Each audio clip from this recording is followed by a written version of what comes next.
¿Cómo están? Muy buenas tardes y bienvenidos a un nuevo espacio abierto ya de este nuevo año 2015. Hoy vamos a hablar, por supuesto, de expectativas, ¿no? Sobre todo desde el ámbito político que hay para este ejercicio, pero también pues haremos un poco balance general del 2014, pero centraremos estos dos aspectos en un concello concreto como es el de San Sadurniño, puesto que hay diferentes proyectos en marcha, otros que, bueno, sobre los que se han trabajado en 2014, por eso decíamos que hoy también nos queremos acordar un poco de ese año recién finalizado y, como decimos, nos centraremos en proyectos también del actual año, un proyecto, por ejemplo, como esa escuela infantil de la que ya les dábamos cuenta en 2014 y en este año pues parece que esa iniciativa se concreta y además con gran éxito. Son solo algunos temas que esta tarde vamos a tratar con el propio alcalde de San Sadurniño, Secundino García Casal. Alcalde, buenas tardes, ¿qué tal? Buenas tardes. Bueno, hablaba yo antes del año 2014, ¿no? Antes de centrarnos en temas de este año, ¿qué balance puede hacer desde el gobierno local, ¿no? de ese 2014? Bueno, o balance que teño que facer é un balance positivo, porque rematamos o ano xa non é pouco, non? Un ano estamos nunha profunda crise económica que evidentemente tamén afecta aos concellos. É difícil manter o nivel de prestación dos servizos nun contexto como actual, onde nos están recortando por todos os lados, aos concellos tamén, non? Entón, o feito de acabar podendo prestar os servizos esenciais á cidadanía, pois é xa satisfactorio, non? Bueno, y a finales de este año, lógicamente, como siempre, se celebraban unas Navidades, que yo no sé si el alcalde las ha considerado también las Navidades un poco de la recuperación económica o las ha visto como los años anteriores, ¿no? Ese último tramo de 2014, ¿no? Bueno, ese é o mensaxe oficial, non? O mensaxe oficial é que está empezando a verse a recuperación económica, datos macroeconómicos donde día sí, día tamén nos telexornais oficiais nos están dicindo que a recuperación se ve, non? Eu penso que nestes momentos hai moitas familias que o están pasando mal. Na comarca de Ferrol, concretamente, hai moitísima xente en desemprego. Os índices de paro son alarmantes. Estar dicindo iso casi un insulto á cidadanía, non? É un insulto á xente cando o paro roza o 30%, se non chega ao 30%, pois decir que se está recuperando a situación, pois é casi insultante, non? Por lo tanto, nesas Navidades vimos que hai moita xente que o pasa mal, é xente que necesita o apoio para poder chegar a final de mes, non? Bueno, sin duda es claro, ¿no? Que hay mucha gente en situación de necesidad. Y ya hablando de lo que queda de legislatura, porque hay que recordar que las elecciones municipales serán el próximo mes de mayo, a finales de mayo, ¿qué prioridades se marca, alcalde, en estos meses que restan, ¿no? Pois as prioridades son como nestes anos que acabamos, a legislatura que agora remata, pois é seguir mantendo o nivel de prestación de servicios, pois os servicios que demanda a cidadanía, e poder acometer unha serie de investimentos que permitan tamén axudar a que esa recuperación seña real e non unha recuperación ficticia e só propagandística, non? Senón que poñer os cementos para que se poida empezar a ver a recuperación dentro das limitacións que poida ter un concello pequeno como é o concello de San Sadurniño, non? Pero nós vamos poñer o noso grao de area para que poder traballar a prol da recuperación económica, non?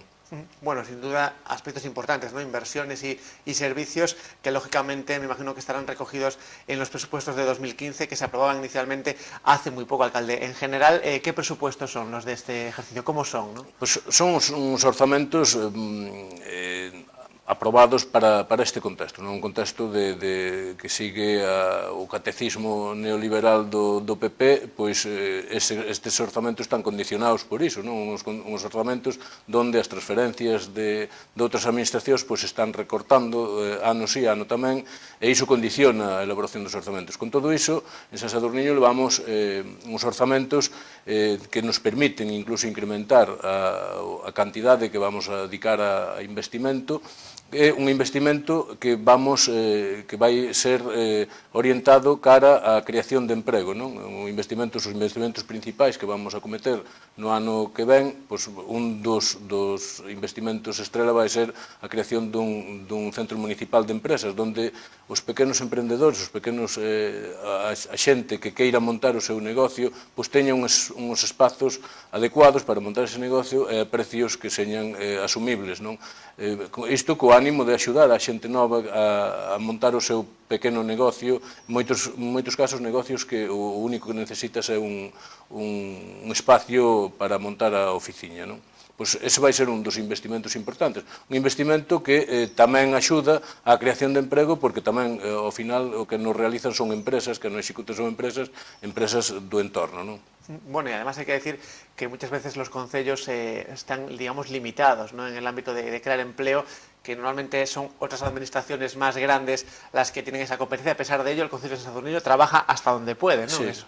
Sí, a ver, evidentemente os orzamentos están condicionados, como decía antes, polo contexto xeral, non?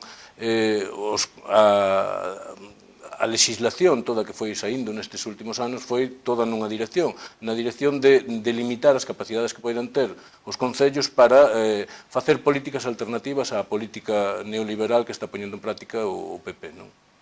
Bueno, y hablando de esos presupuestos, además de inversiones importantes, hay una parte que son los ingresos, y ahí también cuentan los impuestos que pagan los vecinos, ¿no, alcalde? En política fiscal, el Concello de San Sadurnino, ¿qué dirección ha tomado, no? Nos conxelamos todas as tasas e impostos municipais. Están conxelados, única e exclusivamente o que se incrementan son aqueles que xa na propia ordenanza incrementan o que sube o IPC, non?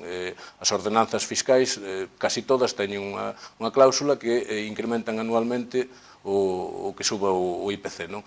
O resto temos totalmente conxelados. Incluso aprobamos no último pleno, aprobamos unha bonificación, acollernos no Concello de San Sadurnino, na Oficina de Orientación Laboral, a xente pode tramitar o carné xove, toda a xente que teña posesión do carné xove, os mozos e mozas que teñan posesión do carné xove, pois terán unha bonificación dun 50% na inmensa maioría das tasas municipais. Entre elas, a licencia de apertura de establecementos. Calquera mozo menor de 35 anos, non me engano, que queira abrir o seu negocio, pois terá unha bonificación dun 50%, non? Por lo tanto, o que aprobamos foi bonificacións para a xente, non? Bueno, imagino también que con la intención de dinamizar la economía, ¿no?, por lo menos en el Concello de San Sadurnino, ¿no?, que se abran más negocios, que se mueva un poco. Sí, ¿no? esa é a intención, non? Bueno, sin duda importante. Y hay un ámbito, que es en este caso el social, de los servicios sociales, alcalde, que suele ser también prioridad para muchos concellos, por lo menos de la comarca, ¿no? En los presupuestos de 2015, ¿cuánto se dedica, ¿no?, a servicios sociales? En cifras globais, en torno ao 15% dos orzamentos, do total do orzamento, vai destinado a servicios sociais, non? En torno á cantidade, a cifra é máis ou menos sobre 400.000 euros, é destinado a servicios sociais, basicamente a salarios, non? Nós temos unha plantilla os servicios de axuda no fogar, que é o servicio esencial da prestación a dependentes, pois está prestado directamente polo Concello, con personal contratado directamente polo Concello, e temos unha plantilla de 20 persoas, neste caso mulleres todas, que traballan directamente nese servizo. É o gasto máis importante. Aparte temos unha traballadora social, unha educadora familiar, un axente de igualdade, pois, bueno, temos unha plantilla de personal importante que supón un gasto de cerca de 400.000 euros que sufraga o Concello con a subvención da Xunta, evidentemente, pola atención a dependentes, pero que a cofinanciación por parte do Concello é moi importante, non? Bueno, importante esos servicios sociales, sin duda, en estos tiempos de crisis. Hablando de otros asuntos, alcalde, y también de gastos, ¿no? Le voy a preguntar por el canon de Sogama, que ya muchas veces hemos hablado de esa oposición, ¿no?, del Concello de San Sadurnino a hacerle frente. Ahora mismo, ¿en qué situación se encuentra el gobierno local respecto a ese canon, ¿no? No sé si se ha hecho, pues, si se ha llevado a cabo algún pago de algún mes atrasado en ese sentido? Vamos a ver, o Concello de San Sadurniño non se nega a pagar esa é a primeira cuestión que hai que deixar claro. O Concello de San Sadurniño non se nega a pagar o tratamento dos residuos. O Concello de San Sadurniño é a organización política que está gobernando nestes momentos en San Sadurniño, pois non coincide co modelo de tratamento de residuos que se implantou no seu momento en Galiza, que está basado única e exclusivamente na incineración.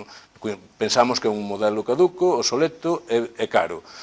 Independentemente de todo iso, o Concello de San Sadurniño o que non vai facer é comungar con rodas de muiño, é dicir, a Xunta unilateralmente modificou a relación contractual que tiña co Concello de San Sadurniño. A relación contractual que ten co Concello de San Sadurniño é pagar un canon por tonelada que estaba establecido nese contrato o incremento anual. O incremento anual era en función do IPC.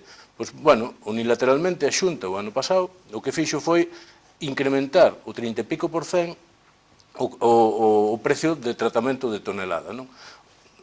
Iso, evidentemente, o que a trascendencia que ten é que automáticamente se lle incrementa aos veciños a taxa do lixo. O Concello de San Sadurniño negouse a pagar iso porque no seu contrato con Sogama non poñía iso, o que poñía que tiña que subir o que di o IPC. Por lo tanto, o que temos é, o que non recoñecemos é ese incremento. Nós pagarémolo no momento en que o xulgado nos diga se temos que pagar ese incremento ou non. Se o xulgado nos di que temos que pagar ese incremento, evidentemente pagará. Se estamos facendo a retención de crédito oportuna, esperando ao que diga o xulgado. Nestes momentos temos un contencioso administrativo con Sogama, e no momento que se resolve ese contencioso administrativo dirase se hai que pagar ese incremento ou non. Pero o Concello de San Sadurniño o que non vai é a primeiras pagar o que diga a Xunta. Bueno, ¿cuántos meses aproximadamente el Concello de San Sadurniño no ha pagado el canon de Sogama? Desde que aplicaron un incremento que é desde abril do ano pasado. Bueno, pues pero bueno, estamos facendo a consignación. O Concello de San Sadurniño ten a consignación, a dotación presupuestaria para pagar no momento en que o xulgado diga que hai que pagar. Bueno, pues queda perfectamente aclarada esa situación, alcalde. Hablamos de otro servicio, en este caso, yo lo comentaba al principio, ¿no? Esa escuela infantil cuyo plazo de matrícula termina el próximo día 13. Bueno, parece que se confirma que existía demanda, ¿no?, de este servicio en el Concello. Sí, existía demanda, esa era unha cuestión que nós xa tiñamos contrastado, non? De que existía demanda, que é un servicio necesario en San Sadurniño, mas en todos os concellos galegos, non? É un servicio que é unha competencia autonómica e que a Xunta non está facendo. Por lo tanto, tuvemos que facer o Concello, e como é unha demanda necesaria, pois o Concello foi unha das iniciativas nas que puxemos máis empeño en conseguir ter unha escola infantil, porque é un recurso necesario para que a xente, sobre todo a xente nova, se poida quedar a vivir no Concello onde naceu, que é a nosa intención, que a xente poida vivir onde queira vivir, e onde nace. Por lo tanto, para iso ten que ter servizos públicos e servizos de calidade.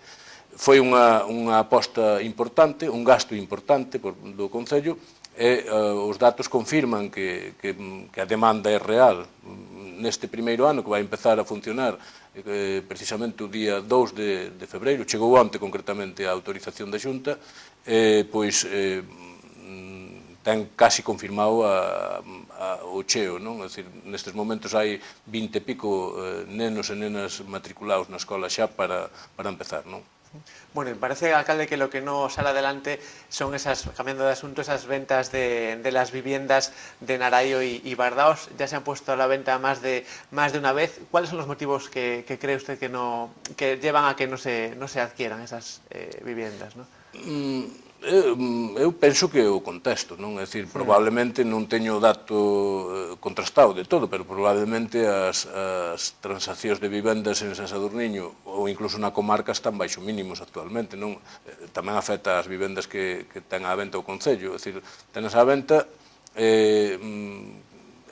supoñemos que no momento que haiba unha recuperación económica ou no momento que haiba persoas interesadas en adquirilas, pois aí teñen dúas vivendas aptas para vivir a precios asequibles. De forma automática se pondrá en venta, cada mes? Sí, mensualmente, hasta que aparezca xente interesada, pois mensualmente ampliará o prazo hasta que se vendan. Bueno, espera que sea pronto, cuando se produzcan esas ventas. A ver, a intención do Concello é poñelas a disposición da xente que as necesite. Tampouco é unha cuestión que nos seña necesario vendelas xa, é dicir, é un patrimonio que ten o Concello aí, no momento que a xente, ou hai xente necesitada dunha vivenda e lle interesa esas vivendas, pois sabe que ten que pode adquirir unha vivenda en San Sadurniño a un precio asequible e lista para vivir, ¿no? Bueno, le voy a acabar preguntando, para finalizar la entrevista, por las asambleas abiertas, ¿no?, que el Bloque Nacionalista Galego ha llevado a cabo en toda la comarca.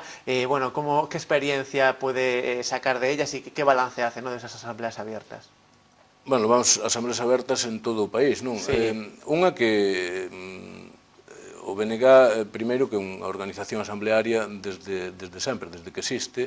Asambleas abertas sempre as fixemos, o que pasa que non lle chamábamos asambleas abertas, eran asambleas onde participábamos as persoas que militamos e as persoas que non militan. Iso é unha práctica habitual do BNG desde que existe o BNG, non?